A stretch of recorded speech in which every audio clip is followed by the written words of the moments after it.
आज हम बात करेंगे उस सरकारी प्रक्रिया की जिसमें करोड़ों किसानों की जिंदगी बदल कर रख दी है। चकबंदी क्या है? आप क्या इसके बारे में जानते हैं और चकबंदी क्यों की जाती है? इसमें इससे खेत पर क्या असर पड़ता है? क्या इसके फायदा होता है और क्या इससे नुकसान होते हैं? और अगर आप उत्तर प्रदेश के निवासी हैं तो आपको नई चकबंदी के दौरान अब 5 साल में उस चकबंदी को पूरा करना होता है।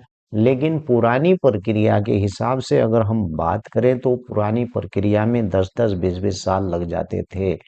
असंतोष यानी कि कई बार किसानों को लगता है कि उनकी उपज जमीन के बदले उपजाऊ या दूर जमीन दे दी गई है, तो ऐसे में असंतोष यानी नया विवाद पैदा हो जाता है। और मैं आपको बता दूं कि प्रभावशाली लोगों को देने के लिए कागजात और हेराफेरी किए जाते हैं। मैं आपको बता दूं भ्रष्टाचार की आशंका इससे बढ़ जाती है। यानी कि जब जमीन के जो अ, अधिकारी होते हैं जो जमीन यानी चकबंदी करते हैं तो उन्हें भ्रष्टाचार पर आरोप लगाते हैं। एक अच्छी जमीन प्रभावशाली लोगों को देने के और कागजात की हेराफेरी किए जाने के ऐसे इस प्रकार के लग जाते हैं आरोप।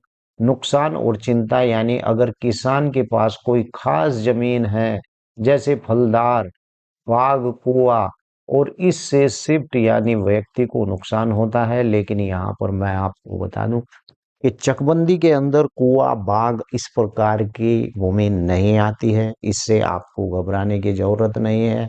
और ना ही इसका आपको किसी प्रकार का कोई यानी कि नुकसान होगा। अब बात कर लेते हैं कि चकबंदी में उत्तर प्रदेश अब में के अंदर अभी चकबंदी कहाँ पर चल रहे हैं, तो मैं आपको बता दूं।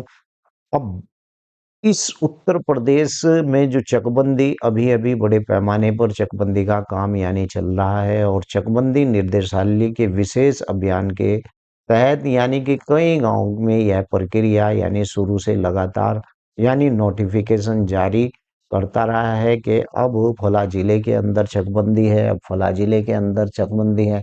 लेकिन मैं यहाँ पर फिर भी आपको बता देता हूँ कि न्यूनतम स्थिति हालिया अभियान उत्तर प्रदेश में हाल में 1700 से अधिक गांव में चकबंदी अभियान यानी शुरू करने का निर्देश दिया था पिछली बार उत्तर प्रदेश सरकार ने।